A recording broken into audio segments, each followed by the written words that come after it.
Now, Zimbabwe's war veterans evoke mixed emotions among locals. On one hand, they are credited for leading colonial defiance and winning the country's independence. On the other hand, they are vilified for sparking an economic collapse through land grabs from which the country is still battling to recover. Now, in 1997, agitated war vets forced President Robert Mugabe to disperse gratuity payments that devalued the Zimbabwean dollar overnight. In 2000, they led farm invasions, often violently, leading to the country's fallout with most of the international community. Well, despite that, war veterans had remained an important partner for the ruling party and its president, successfully helping him win in the 2008 and 2013 elections. But in recent months, cracks have started to show in the love affair, with war veterans feeling rather sidelined.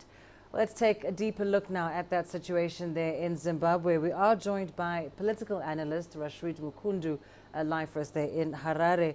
Mr. Mukundu, we've just sort of looked back at the role that the veterans have played in the Zimbabwean political landscape. Just how important are they today?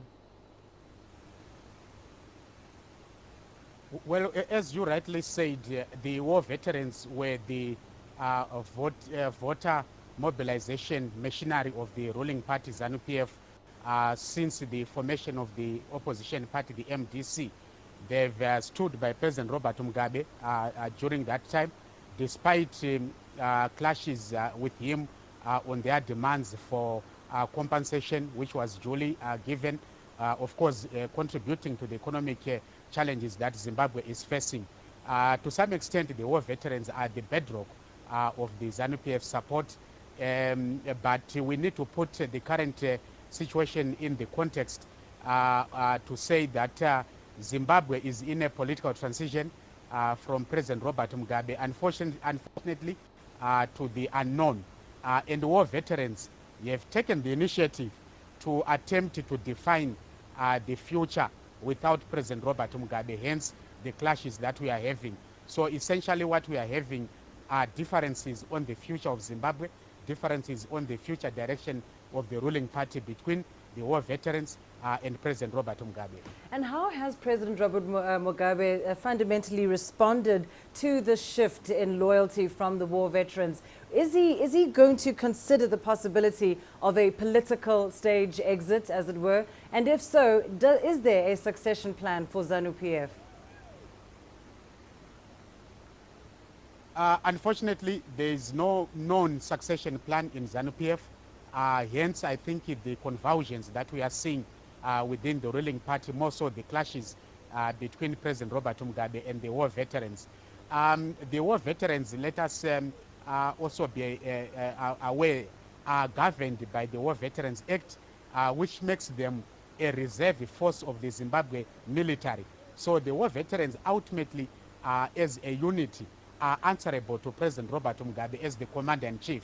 And it is this legal procedure, or this constitutional procedure, if you may like, that President Robert Mugabe is talking to, that war veterans, by speaking out against his continued rule, are essentially rebelling against an elected leader. Hence the arrest of war veterans leaders that we are seeing.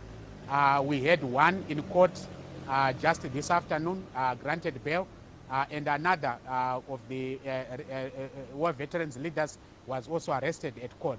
So ZANU-PF and President Robert Mugabe are responding by invoking the legal statutes that should govern the war veterans, whilst the war veterans are saying it is within their political right to participate in ZANU-PF, more so to speak out on the future.